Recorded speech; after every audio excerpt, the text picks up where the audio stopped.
Hi, I'm Akash Joshi. I'm the OR guru, and today we're going to be talking about linearizing variable products in nonlinear programs and making these nonlinear programs linear programs so that it's easier for our computers to solve them.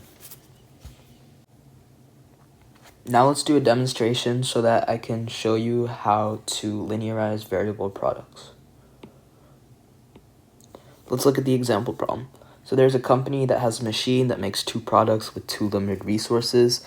Making each product requires a setup cost, and making both products reduces the setup cost. You might be asking, why would making both products reduce the setup cost?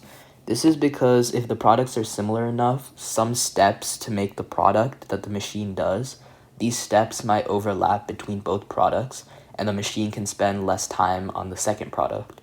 And therefore less time means less cost. So if you make both products, you might get a reduction in the setup cost. Okay. Now let's talk about the formulation. Let's dissect the formulation. So let's look at our objective function first. We're trying to maximize profit. So 5 times x1 plus 14 times x2. X is the number of products we make. X1, product's number 1. X2, the second product. So for every product that we make that's product 1, we're expected to get $5 or 5 whatever currency you want. And for x2, we're expected to get 14. Okay, so now let's look at these constraints. I'll explain this part a little later. So let's look at this first one. These are our resource constraints. So we have 20 units of one resource, and every product number 2 requires 4 units of this resource, and every product number 1 requires 1. Okay, so that's for our first resource, and then because we have 2 resources, we have a second constraint here. So there are 15 units of this product, or not this product, there are 15 units of this resource. Product 1 requires 2 units of the resource, and product 2 requires 1 unit of the resource. So once you say you're making like 3 product 2s, this will be 12, and then x1 will have to be less than or equal to 8, because 20 minus 12 is 8. So that means you'd have to make sure that you have less than 8 products. So these are just constricting how many products you can have by putting resource limitations. These are just our resource limitation constraints. Okay, now let's talk about this part. So z1 is a binary variable. Z1, all it's saying is whether you make product 1 or you don't make it. If you do make it, then Z1 is 1. If you don't make it, then Z1 is 0. And if Z1 is 1, this is just the setup cost. So it costs $15 pesos, whichever country you're from. It costs 15 monies to set up for this product, and for the second product, it costs 28 monies. Okay, and then now let's talk about this part. This is this part of our formulation.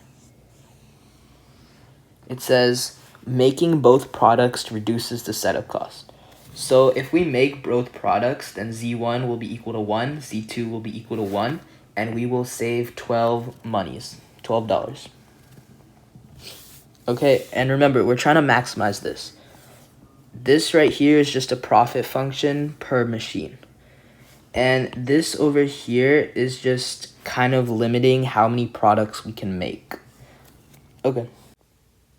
Let's talk about linearizing now.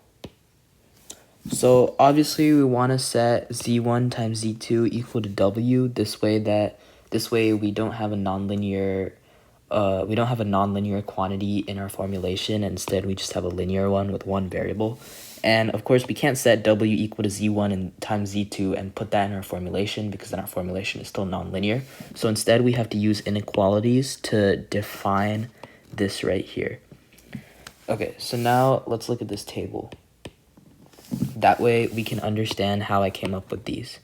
So if we make both products, that means that z1 and z2 is 1, and w will also be 1, because that means W is less than or equal to 1, and W is binary, so then W has to be 1. Okay, so if W is 1, then it gets factored into our objective function, and that way we get the reduction in setup cost and we maximize profit. So if either one of them is 0, then it would be W is less than or equal to 0 and W is less than or equal to 1, so then W would be 0. And that way we don't get the benefit of a reduction in setup cost. And if both of them are 0, then W is less than or equal to 0, so W is just 0 because W is binary, and that way we also don't get the advantage of having a reduction in setup cost. Okay, so when we're maximizing something like this, we always want to use inequalities to define this right here. All right, so let's look at the formulation now.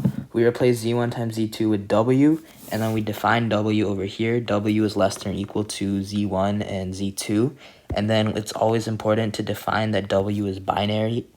And yeah, that's our formulation. Thank you for listening to me. Have a good day. Talk to you later. Goodbye.